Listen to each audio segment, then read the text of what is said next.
அனைவருக்கும் வணக்கம். This is science with சாம். அறிவியல் அறிவோம். எர்வின் ஸ்ராடிஞ்சர் குவாண்டம் ரெவல்யூஷன், குவாண்டம் புரட்சி, அதை பற்றி நம்ம படிச்சுட்டு இருந்தோம். எர்வின் ஸ்ராடிஞ்சரோட வாழ்க்கை வரலாறு, அப்புறம் எப்படி குவாண்டம்குள்ளே வந்தார் அப்படின்றத பற்றி படிச்சுட்டு இருந்தோம். அதில் கொஞ்சம் ரீரவுட் ஆனோம். ஒரு டைரக்ஷனில் போயிட்டு இதுக்கு முன்னாடி இதுக்கு இடையில ஹைசன்பர்க்குள்ளே நுழைகிறாரு. ஸோ ஹைசன்பர்க்குடைய ரொம்ப ஃபேமஸானது பார்த்தீங்கன்னா அன்சர்டனிட்டி பிரின்சிபல். அதாவது தமிழில் அறுதியற்ற தன்மை. ஒரு பொருளுடைய அதோடைய பண்பை அறுதியிட்டு சொல்ல முடியாது, அறுதியற்று தான் சொல்ல முடியும். சட்டானா சொல்ல முடியாது, நிச்சயமா சொல்ல முடியாது, நிச்சயமற்று தான் சொல்ல முடியும் அப்படின்றதான் அந்த கோட்பாடு. இந்த கோட்பாடை பற்றி நான் தனியாக 2 வீடியோ போட்டிருக்கேன். அதோட அறிவியல் என்ன, அதோடைய எக்ஸ்பெரிமெண்ட் என்ன. எக்ஸ்பெரிமெண்ட்னா ரிசல்ட் ஒரு லேசரை வச்சு அந்த எக்ஸ்பெரிமெண்ட்டாக பண்ணலாம்.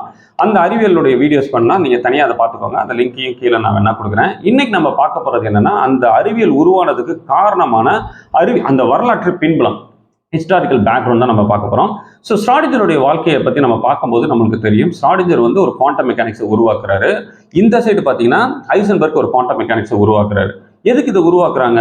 ஹைட்ரஜன் ஒரு ஆட்டம், ஒரு அணுல இருந்து என்ன பண்ணுது, ஒரு ஆற்றல் வருது, எனர்ஜி வருது. இந்த எனர்ஜியை எப்படி எக்ஸ்பிளைன் பண்ணுறதுன்னு அப்போ தெரியலன்னும் போது போர் ஒரு கான்செப்ட் சொல்றாரு. இந்த மாதிரி படி மாதிரி இருக்கு, எனர்ஜி லெவல் மேலேருந்து கீழேருந்து அப்படியே கீழே. ஸோ ஒரு ஜம்ப் பண்ணுது. இல்லைன்னா நீங்கள் ஒரு ஆர்பிட் மாதிரி எடுத்தீங்கன்னா, ஒரு ஆர்பிட்லேருந்து இன்னொரு ஆர்பிட் குதிக்கும் போது அதுலேருந்து எனர்ஜி வருது. இது எல்லாத்தையுமே போர் எக்ஸ்பிளைன் பண்ணிட்டாரு.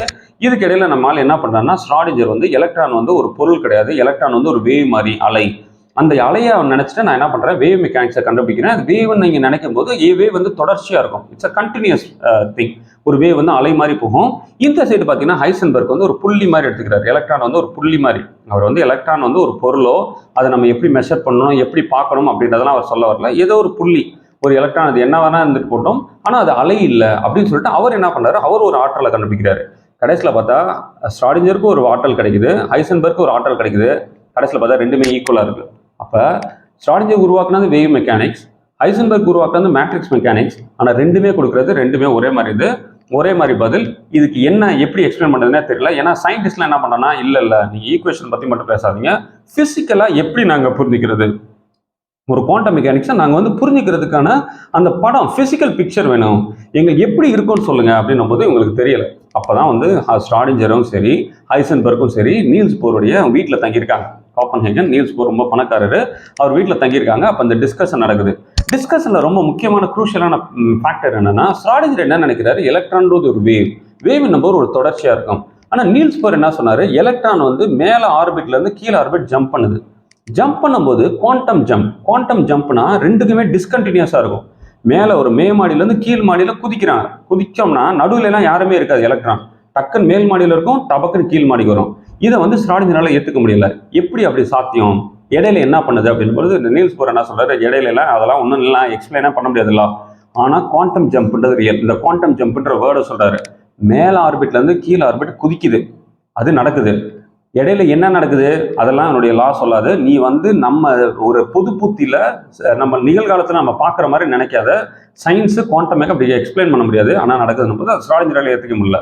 இல்லை என்னைய பொறுத்த வரைக்கும் வேவ் தான், வேவ் இப்படி பிஹேவ் பண்ணாது அப்படின்னு சொல்லிட்டு அவர் சொல்றாரு. இந்த பிரச்சனை ஓடிக்கிட்டு இருக்கும்போது ஹைசன்பர்க் என்ன சொல்றாரு, ஏன் அப்படி பண்ணிக்கிட்டு இருக்கீங்க, ஒரு புள்ளின்னு எடுத்துக்கோங்க, எலக்ட்ரானை புள்ளின்னு எடுத்துட்டு என்னோட டைரக்ஷன்ல போங்க அப்படின்னும் போது அதுல கரெக்டாக தானே வருதுன்னு போர் என்ன சொல்றாரு, இல்லை ஸ்ராடிஞ்சருக்கும் வேவ்லையும் கரெக்டாக தானே வந்துச்சு எனர்ஜி, உனக்கும் எனர்ஜி கரெக்டாக தானே வந்திருக்கு, ரெண்டுமே சமம் தான். ஆனால் இதை நம்ம எப்படி மக்களுக்கு புரிய வைக்கிற மாதிரி இருக்கணும்னு தெரியல அப்படின்னும் போது அவர் ஸ்ராடிஞ்சர் என்ன பண்றாரு, ரொம்ப விரக்தியாகி, நீங்க இந்த மாதிரி நீங்க எல்லாம் பேசுவீங்கன்னு தெரிஞ்சா நான் குவாண்டம் மெக்கானிக்ஸை உருவாக்கிருக்க மாட்டேன்டா, என் தியரியை வச்சு எனக்கே ஆப்படிக்கிறீங்களான்னு சொல்லிட்டு ஒரு மாதிரி நொந்து போய் அவர் அமெரிக்கா ட்ரிப்பு கிளம்புறாரு. இந்த டைம்ல ஹைசன்பர்க்கும் நீல்ஸ் போர் மட்டும் இதில் உட்காந்துருக்காங்க வீட்டில். நீல்ஸ் போரோட மாடியில் தான் ஹைசன்பர்க் தங்கியிருக்காரு. ஒரு அட்டிக்கு மேலே ஒரு சின்ன ரூமில் தான் ஹைசன்பர்க் தங்கியிருக்காரு. ஏன்னா ரொம்ப சின்ன வயசு தான் ஹைசன்பர்க். நீல்ஸ் போர் அப்பயே ஒரு ஜாம்பவான் மாதிரி. ஸோ இங்கே தங்கி இருக்கும்போது இவங்க பேசிக்கிறாங்க, நம்ம ஸ்ராடிஞ்சரை நம்ம தூக்கிடலாமா வேவ் மெக்கானிக்ஸை. இல்லை ஸ்ராடிஞ்சரும் வேணும், ஸ்ராடிஞ்சரோட எனர்ஜி வேணும். ஆனால் என்னையை பொறுத்த வரைக்கும் எலக்ட்ரானை பார்க்க முடியாது. யார், ஹைசன்பர்க் சொல்கிறார். என்னையை பொறுத்த வரைக்கும் எலக்ட்ரான்றதை பார்க்க முடியாது, அது ஒரு புள்ளி மாதிரி தான்.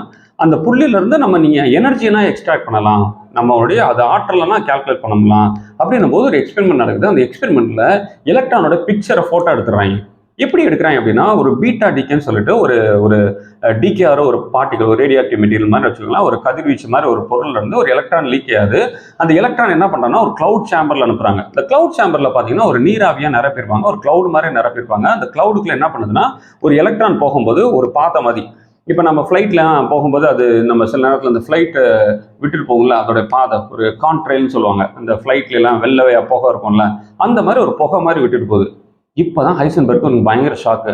ஏன்டா நம்ம தான் எலக்ட்ரான் ஒரு பொருளே இல்லை, எலக்ட்ரான் ஜஸ்ட் ஒரு புள்ளி மாதிரி தான் சொன்னோம், இவன் என்னடா எலக்ட்ரானை வந்து ஒரு ஃபோட்டோவே எடுத்து காமிட்டாங்க, நான் இதுக்கு எப்படி எக்ஸ்பிளைன் பண்ணுவேன், நான் எலக்ட்ரான் வந்து நான் எக்ஸ்பிளைனே பண்ண முடியாதுன்னு நினைச்சேன்.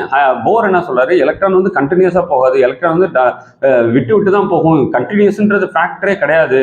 அப்படி இல்லைனா நான் சொன்னேன், இங்கே என்னடா கண்டினியூஸாக எலக்ட்ரான் இருக்குது அப்படின்னு சொல்லிட்டாங்க. இவங்களுக்கு எப்படி பதில் சொல்கிறதுனே தெரியல. நைட்டு ஃபுல்லாக யோசிக்கிறாங்க, பேசிக்கிட்டே இருக்காங்க, பட் எந்த விடையும் கிடைக்கல. இந்த டயத்தில் வந்து நம்மளால என்ன பண்ணுறாரு, நீல்ஸ் போர் நான் போய் கிளம்பி ட்ரிப்பு போகிறேன்னு சொல்லிட்டு இவர் வந்து பனிச்சருக்கு ஸ்கீ ட்ரிப்பு போயிட்டார், பனியில் போய் சறுக்கிறதுக்காக போயிட்டாரு. இந்த டயத்தில் ஹைசன்பர்க் வந்து தனியாக இருக்கு, தனியாக இதை பற்றி மண்டை உடச்சிக்கிட்டே இருக்காரு. நைட்லாம் தூக்கம் வரல. நைட்டில் என்ன பண்ணாரு, கிளம்பி ஒரு பார்க்குக்கு போகிறார். அந்த பார்க் பேர் ஃபேலட் பார்க். அவர் வீட்டுக்கிட்டே இருக்கு. அந்த ஃபேலட் பார்க்கில் நடக்கும்போது இவருக்கு வந்து அதுக்கு ஒரு வருஷத்துக்கு முன்னாடி இவர் ஐன்ஸ்டைனை போய் மீட் பண்ணும்போது ஐன்ஸ்டைன் ஒரு வார்த்தை சொல்லியிருக்காரு. அந்த ஐன்ஸ்டைன் சொன்ன வார்த்தை என்னன்னா, இதுதான் அவர் சொன்ன வார்த்தை. அவருடைய வார்த்தையிலிருந்தே யோசிக்கிறேன். It is quite wrong to try founding a theory and observable magnitude alone. Einstein என்ன சொல்றாரா, நீ ஏதோ ஒரு பொருளை பார்க்குற, அந்த பார்க்கறத வச்சு ஒரு கோட்பாடு நீ சொல்ல வர்ற அப்படின்னா அது தவறு.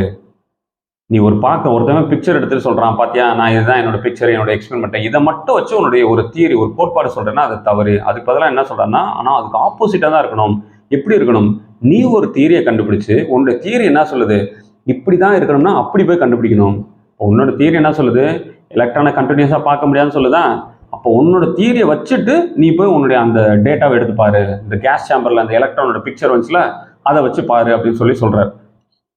இதை வச்சுட்டு என்ன பண்றாரு, இவர் கனெக்ட் பண்ணும்போது தான் சொல்றாரு, இந்த எலக்ட்ரான் நான் பார்க்குறேன்ல, இது வந்து ஒரே கண்டினியூஸ் லைன் இல்லை. இவருடைய தியரி என்ன சொல்ல வச்சு, இவரை வச்சு பார்க்கும்போது எலக்ட்ரான் வந்து ஒரு டாட்டா தான் போகுது.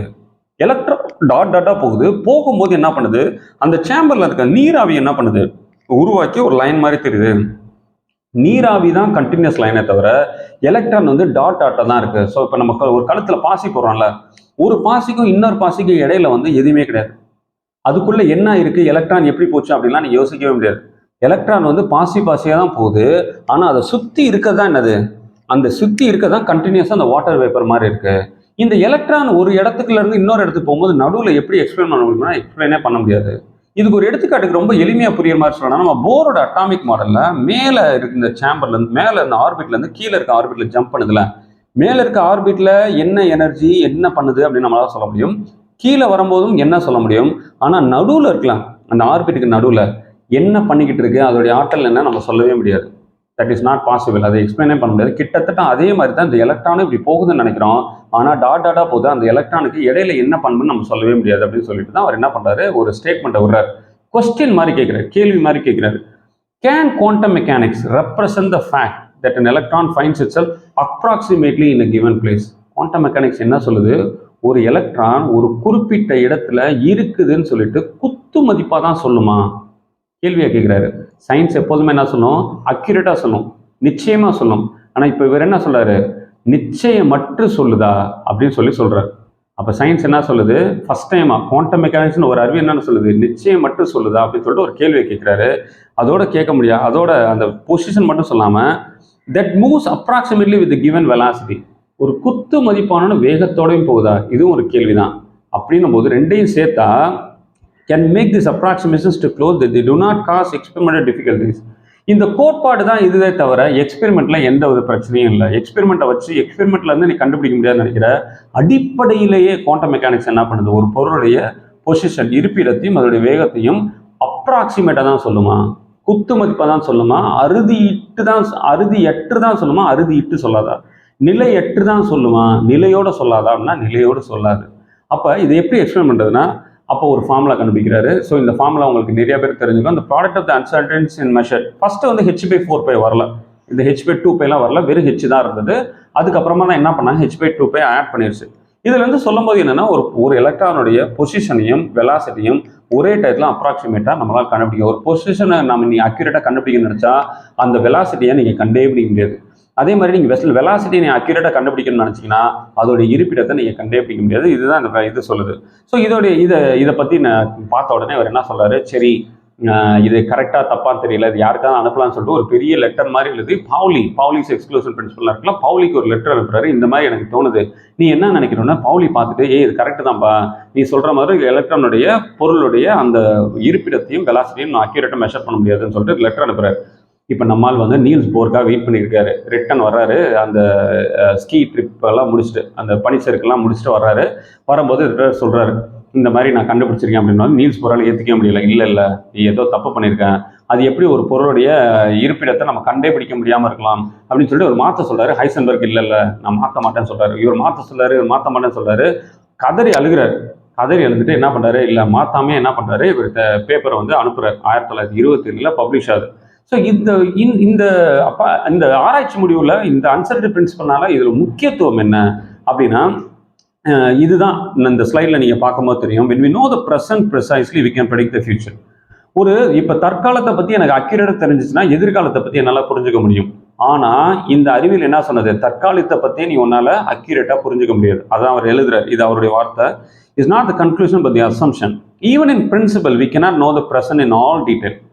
இப்போ என்னுடைய கொள்கை பிரகாரம் ஒரு தற்காலிகத்தை பற்றி எல்லாத்தையுமே உன்னால் புரிஞ்சிக்கவே முடியாது.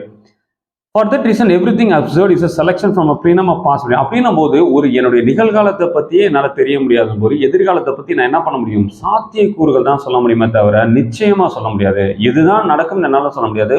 இதுவும் நடக்கலாம், அதுவும் நடக்கலாம், சாத்தியக்கூறுகள் தான் சொல்ல முடியும்னு சொல்றாரு.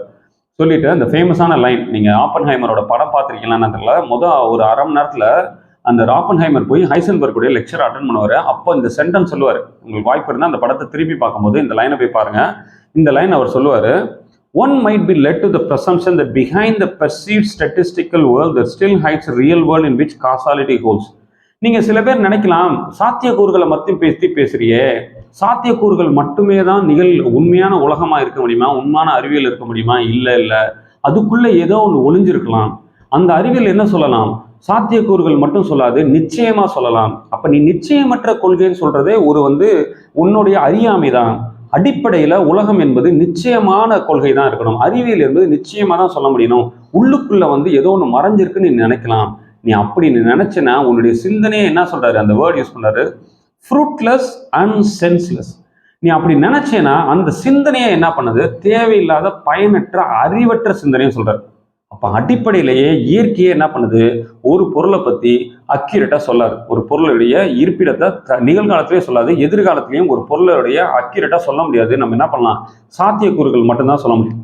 இப்போ என்ன ஆயிடுச்சுன்னா ஒரு பெரிய டிபேட் நடக்குது. ஒரு சைடு என்ன சொல்றாரு, வேவ் மெக்கானிக்ஸில் வேவ் கண்டினியூஸ்னு சொல்றாரு ஸ்ட்ராடிஞ்சர், எனர்ஜி கண்டினியூஸ். நீ பார்க்கலாம், நீ வேவ் தானே, எலக்ட்ரானை நீ வேவ்னு எடுத்துக்கிட்டேன்னா இந்த பஞ்சாயத்தே தேவையில்லை. எலக்ட்ரான் பாரு வேவ் மாதிரி போகுது, என் பிக்சர் சொல்லுது அப்படின்னு சொல்லிட்டு நீ பார்த்துட்டு போகலாம். ஆனால் நீ என்ன சொல்கிற, ஒரு புள்ளின்னு சொல்கிற. இந்த சைடு என்ன சொல்கிறாரு, புள்ளின்னு சொல்கிறாரு. அந்த புள்ளி என்ன பண்ணது, அந்த புள்ளியான எலக்ட்ரானுக்கு ஒரு பேத்துன்னு ஒன்று கிடையாது, ட்ரெஜெக்ட்ரின்னு ஒன்று கிடையாது. இதெல்லாம் நீ டிஃபைனே பண்ண முடியாது. எல்லாம் குத்து மதிப்பாக சொல்லலாம். பட் அதில் நீ ஒரு எலக்ட்ரான் வருது, ஒரு எனர்ஜி வருதுன்னு சொல்கிறேன்.